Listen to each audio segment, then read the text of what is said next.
Go ahead and lock it in. So standard top lane matchup.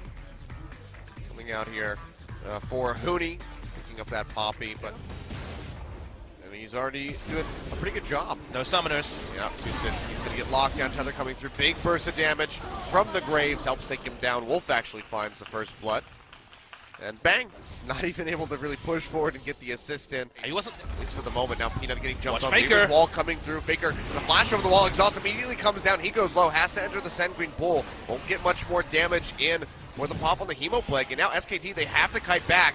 One more shot onto Peanut would do it. Faker gets rooted up. Doesn't have the pull. And he goes down. Tucson finds the kill. Meanwhile, Wolf falls over by the blue buff. Kuro picking that one up solo. 2 kills on the board for... But overall, still pretty good. Hooney with the roam down. Trying to get this pinch down onto Kuro. Peanut's nearby. He's going to flash in for this one. Knocks him up with the Keeper's Verdict. Now Peanut arriving into the line, plus collateral damage. Takes him out. They find the kill. Joel the hunt pop by Spirit, but there's just no way for him to walk into 3 men behind.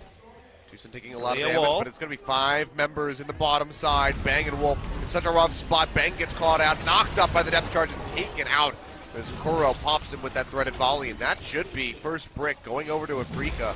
Wave's a little bit weak, but Marin's got plenty of HP. They'll be able to finish this off, no problem. And that was definitely the one he kept his flash for, but no getting out for Bang. It's kind of a laning phase point, right? That's super strong in the laning phase of Talia Wall in particular, but in team fights, so much harder in a big map to be able to achieve as they want Wolf. Oh, Wolf, and he's just going to get popped. The Strangledorns won't even have a chance to knock him up. He just goes down. The damage from Kuro and Spirit ripping through him. Desperately want to fight right now. Kramer can open up with the Ash Arrow. Let's see who he's going to try to choose. Kuro in a very nice position for the Weaver's Wall to cut off the rest of SKT. Ash Arrow comes out. They find Wolf. They'll slow him up. Weaver's Wall cutting out the rest of SK Telecom from retreating back towards that tier 2 tower. Peanut going to jump over with the collateral damage.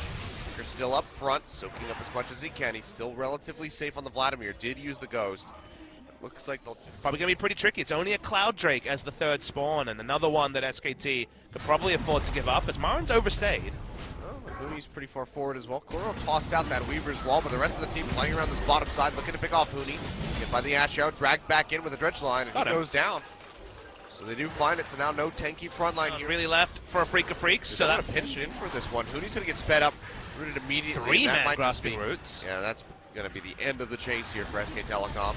Oh, Faker, no, he goes big, flashes in on top of Kramer. Protobelt coming down. Hemo Plague ticks away, and Faker comes up with the massive kill. Zonia's thrown down to dodge out on those Strangledorns. Now Faker can just try to exit on the backside of the fight. Hooney really far forward, tried desperately to take out Kuro. Will not be able to do so. Pays for that one with his life, but man, Faker just diving in. That's why the 3-man grasping roots had to use the exhaust, which you would certainly like to hold on for a future fight.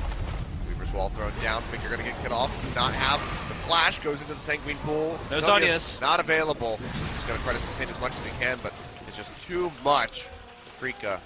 Nice collapse by 4 members. They take him out. It's probably the best time they have to take the Baron short of future kills. Hemo Plague threat is gone, with the Vladimir being dead, but Afreeca returned to the map, which pushing up lane slowly is, oh, the turn on Peanut. Yeah, Peanut going to get locked down, popped up in the depth charge, and he gets taken out. Now that the Graves is eliminated, 45 seconds on his death timer, that should be the turn on to Baron. It's like SKT aren't even going to try to put up a contest.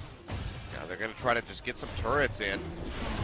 Now they're in danger of getting collapsed on. Spirit leaps forward, trying to get on the Peanut. He quick draws away, but now he's going to get cut off by this Weaver's Wall, targeted out by Kuro, and very well may fall. Redemption coming down. Is it enough to keep him alive? Yes, it is. Right on the backside, it comes through, and Spirit gets popped, stunned into the wall by Hooney. And they finish him off, and Peanut barely makes it out with his life. Yeah, Kuro pulled off because of the lead. 8,000, I guess, more accurately.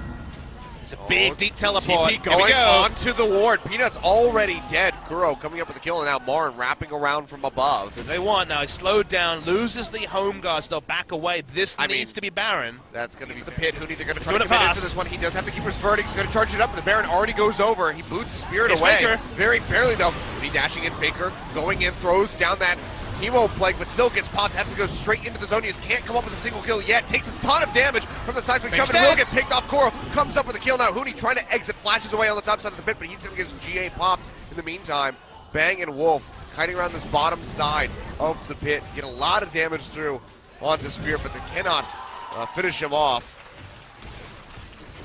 LCK. Buying time for that Elder Dragon. He still hasn't even lost the Guardian Angel, so He is in such a strong spot. Yeah, Elder Dragon just going to get threaded through by Afreeca Freecs. 3 stacks going forward for them, plus Baron buff. One of those stacks being Infernal. Afreeca. Sustained damage can clean up, but when they're wearing Elder Dragon, when they're wearing the Baron, looks far away, and Hoodie's caught. Yeah, way out of position. He's going to get locked down. Big Keeper's Verdict might just keep him alive, but Kuro's there to try to follow up. He does not have a flash to get over the wall, and he will go down. Meanwhile, Faker getting popped up by the depth charge, goes really low, goes into the Sanguine Pool, pushing forward, trying to get some HP back, but he just can't do it. Kuro comes up with a double kill, and now Afreeca, with 2 members dead on the side of SK Telecom, will be pushing in, looking to end the game. Dredge line forward onto Bang.